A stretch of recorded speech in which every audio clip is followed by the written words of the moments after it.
Once upon a time in Hollywood, action movies were geared more towards adults. Your heroes could curse, deaths were over the top, and there was blood everywhere. Movies earned their R rating, and it was glorious. Somewhere along the way, Hollywood decided they could sell more tickets if they made movies PG-13. They wanted to deliver the same action, but in a more family-friendly format. Do you see the problem? They were still making movies about people shooting and killing each other, but now for families. This is okay, but don't you dare cuss. Yippee-ki-yay, motherfucker! Come on, pick your audiences accordingly. But shooting a guy without blood is still shooting a guy. This is one of those R-rated action movies. In 1991, director Daniel Petrie Jr. brought us Toy Soldiers.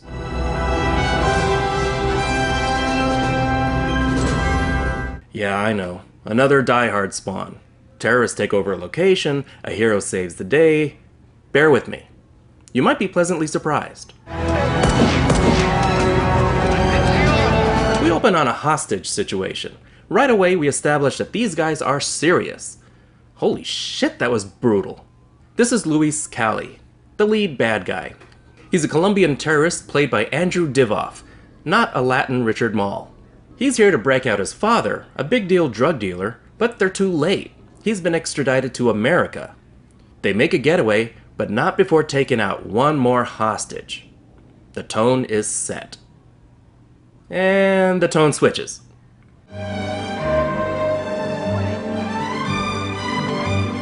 Welcome to the Regis School.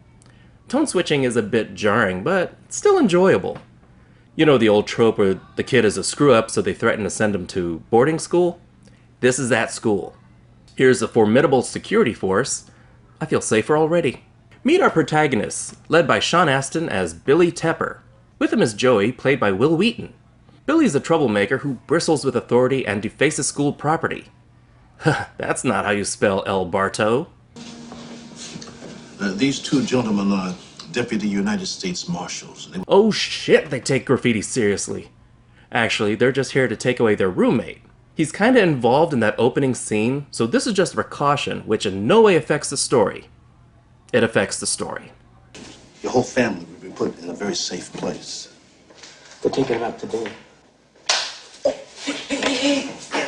You know, somebody spray painted the sheriff's car yesterday.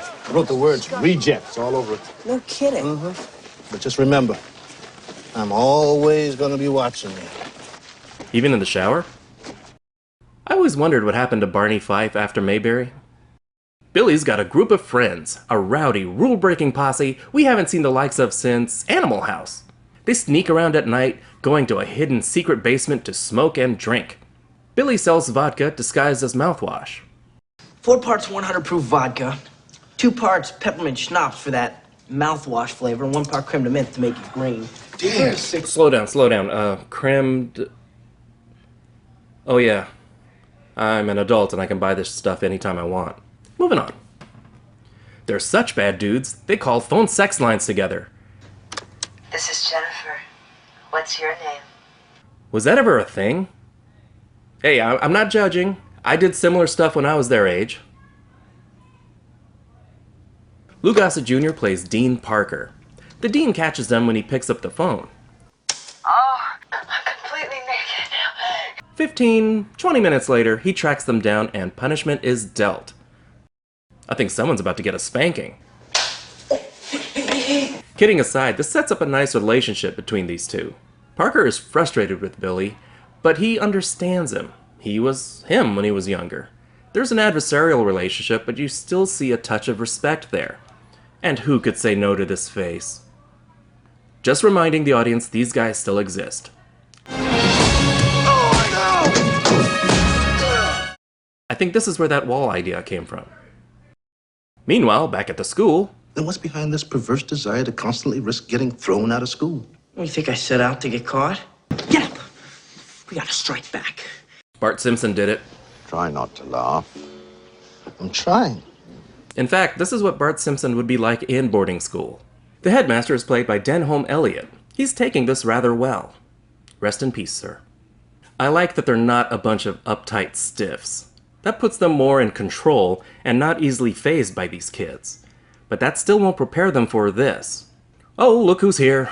Bye, Barn. Should have stayed in Mayberry. They take over quickly, cutting off communications and executing a teacher and wiring the buildings with bombs. C3? Was C4 too expensive? They're looking for Donahue, the kid they took away earlier. He's the son of the judge who's trying Louise's father. But they're not entirely shit out of luck. There is a plan B. Turns out this school is full of kids of wealthy families and politicians. It's sort of a Costco for hostages. Dean wasn't on campus when everything went down, so he becomes our man outside. And the sheriff proves he's an imbecile. You get your shotguns, get down in the back seat of my car, and stay out of sight. I'm alone and unarmed. Liar. Métele unos cuantos tiros al motor. No deje que se acerque. Estate listo con el antitanque.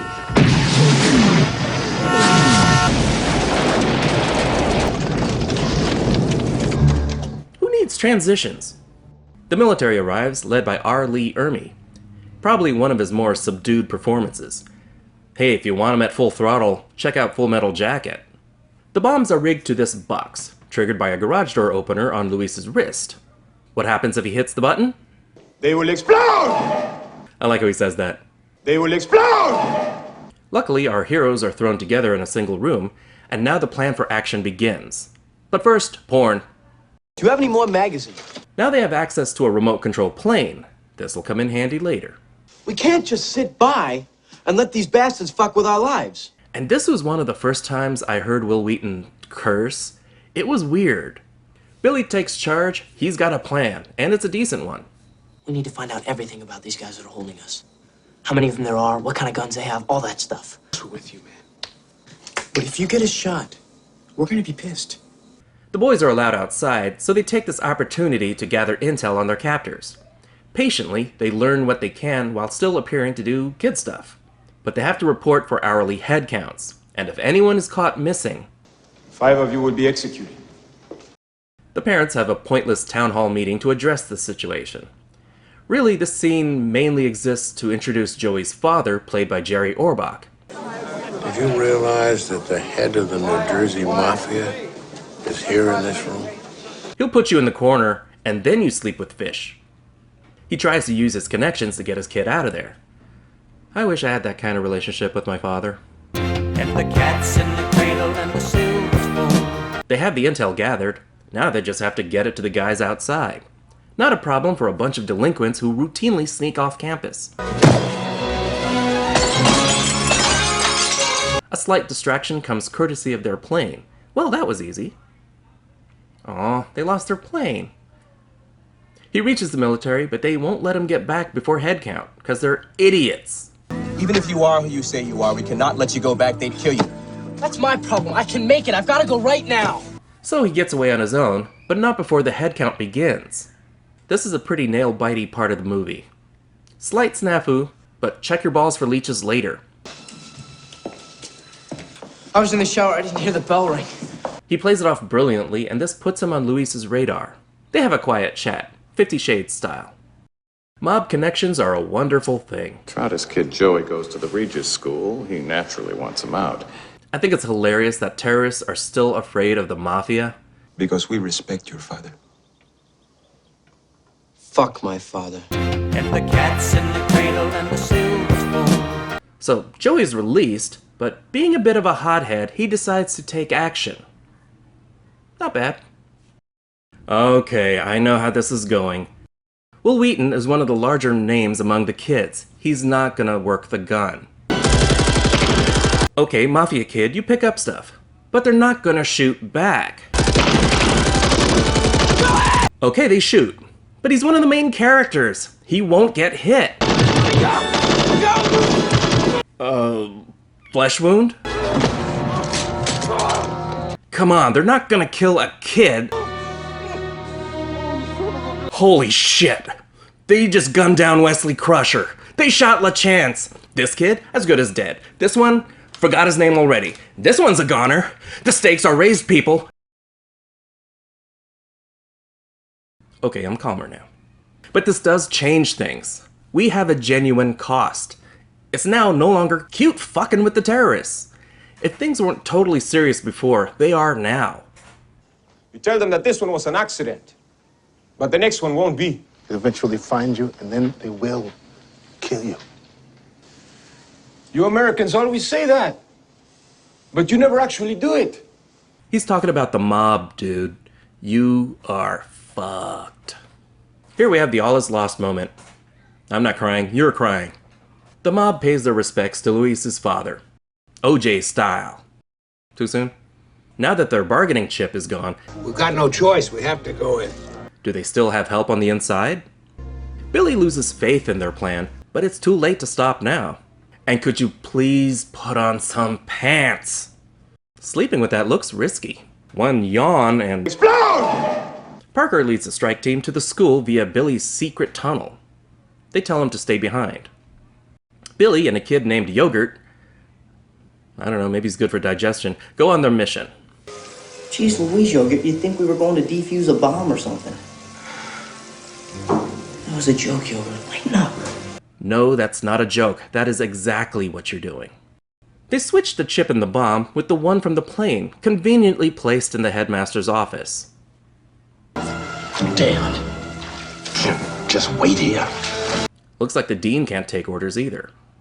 Good thing, too, because the terrorists cast a dot on the strike team and they're taken out. In case they weren't successful defusing the bomb, they take out some guards and they move the hostages to the secret basement.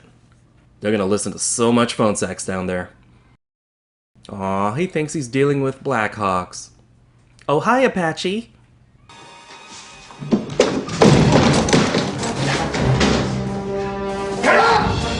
Luis gets one last hostage. Only one thing left to do. Explode!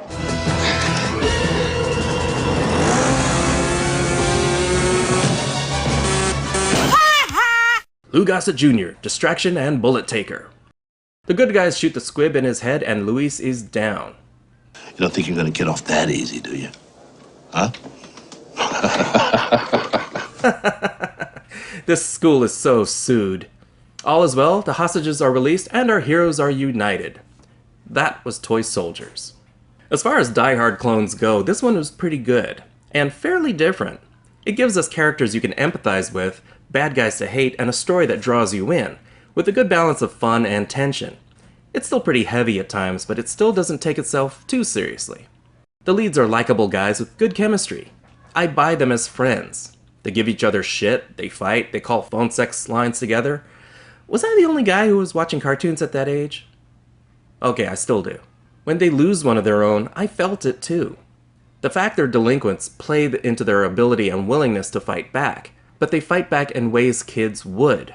Causing trouble, distractions, not relying on weapons. That was tried once, and see how that worked out. They had limits, but they also had the guts to push past those limits. Andrew Divoff played the villain menacingly, but not too over the top. They will explode! He had a clear motivation, flawed as it was, and he was ruthless without trying to clone Hans Gruber. And Lou Gossett Jr. didn't play as a bad guy to Billy. And he wasn't some mean old dean for the kids to humiliate. Even the office prank is played off as amusing. He wasn't a friend, yet he wasn't an enemy. The score is pretty rousing, bombastic, builds with the action. It's the kind of soundtrack that had me eating my popcorn faster and faster as the movie went. And something I like about this movie, the military isn't painted like a bunch of buffoons. Yet they couldn't have gotten this far without our hero's help. Okay, the sheriff was a moron. For a standard, by-the-numbers plot and story, the director still twists enough elements to make this movie stand out. Instead of a lone man, it's a group of kids. Instead of model citizens or expert professionals, they're troublemakers who know how to fuck with people. They don't become soldiers. They become more spies and saboteurs. And the heroes don't completely save the day on their own, like I said. They help. They spit in their food. Given more time, someone was going to find pepper spray in their jockstrap.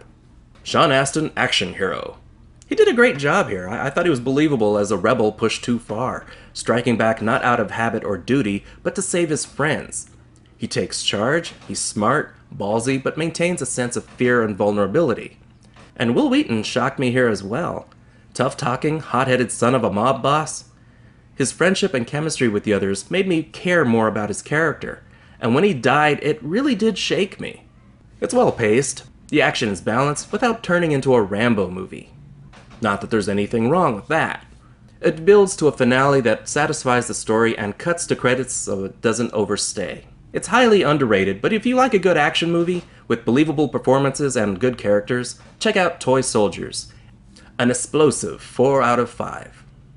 If you like this video, give a thumbs up and subscribe. Or else, they will explode! What movie do you consider underrated? You love it, but no one else seems to? Leave it in the comment below. This is theNewBee, and as always, thanks for watching. It's sort of a Costco for hostage. It's sort of a Costco for hostages. Hostages. It's sort of a Costco for hostages. Hostages is a weird word when you say it too many times. Hostages. Hostages. Hostages. Hostages.